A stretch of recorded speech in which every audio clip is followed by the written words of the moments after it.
ये छोड़े अग्नि बाण,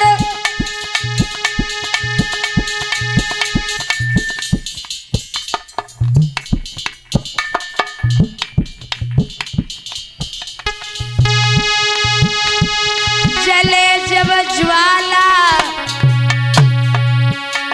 अरे बट भागे बहराए, बट भागे बहराए मार दे बाला, बट भागे बहराए।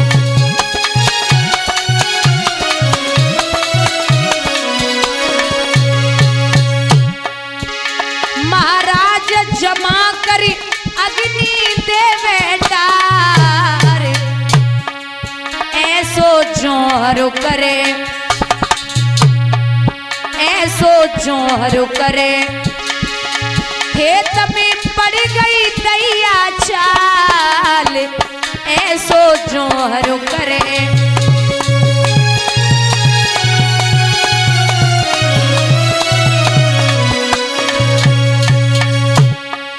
भैया भीम को बेटा आज बाई रणभूमि में लड़े रोए, दादा भीम को बेटा आज बाई रणभूमि में लड़े रोए।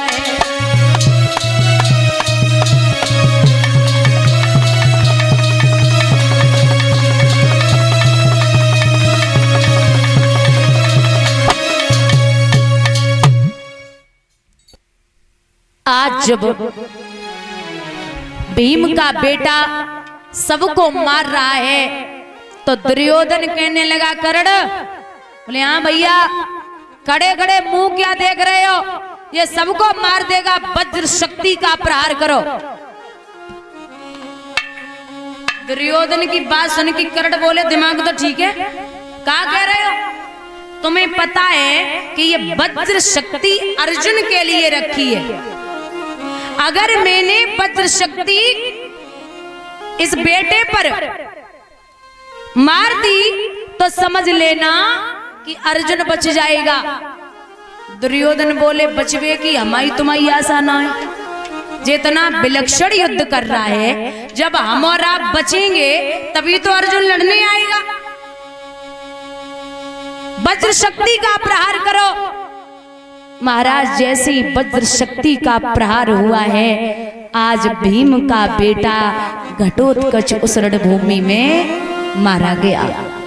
अब भीम को गुस्सा आई है, उसने दुशासन को पकड़ा और जमीन पर मारा। महाराज जब युद्ध हुआ है तो भीम गुस्से में आग बबूला है, क्योंकि बेटा मारा गया। दुशासन की जंगा को बीच से दुशासन की जंगा को बीच से फाड़ दिया और महाराज जमीन में पटक दिया है।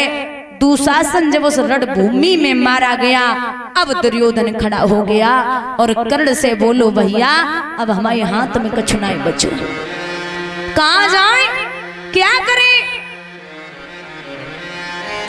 और विचार कर रहा है दुर्योधन। दुर्योधन बहु उदास होइयो ना सप्रात गो मारो, दादा और अकेलो का कर पैरे के करड़ौरे बिचारो।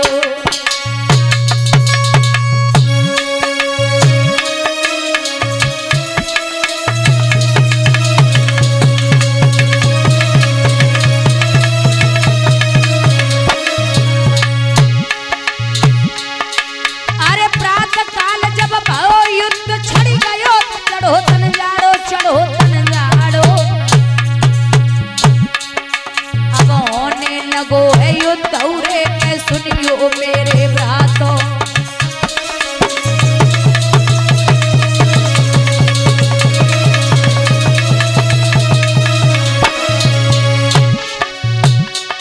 मारो ही मारो बाजी है तलवार क्षमा छमनाची है।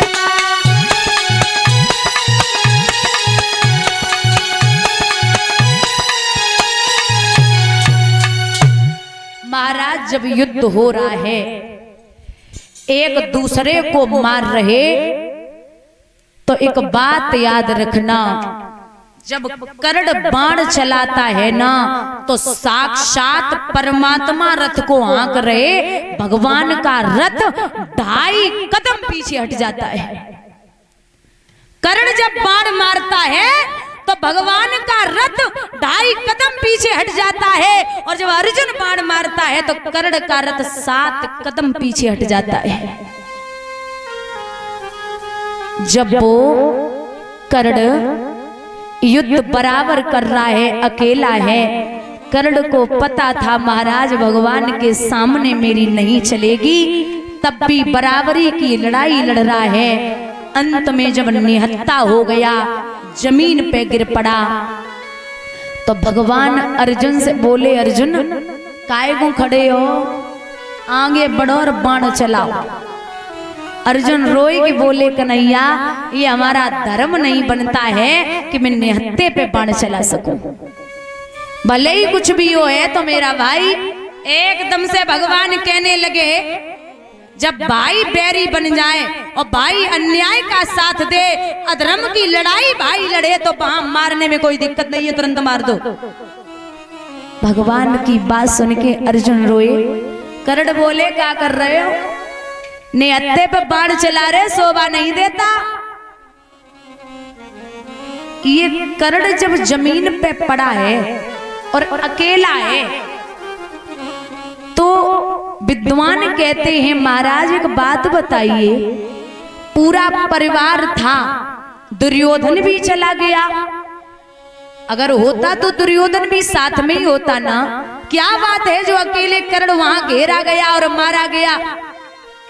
तो याद आई है कि जिस समय ये कर्ण परशुराम के यहाँ विद्या सीख रहा था, तो एक समय परशुराम जी बैठे हुए थे, कर्ण वहीं बैठा। अचानक परशुराम जी को नींद आ गई, तो उन्होंने अपनी सर को कर्ण की जंघा पर रख लिया और सो गए। एक भमरा आया, उस भमरे ने कर्ण की जंघा को काटा, काटता चला गया, काटता चला गया।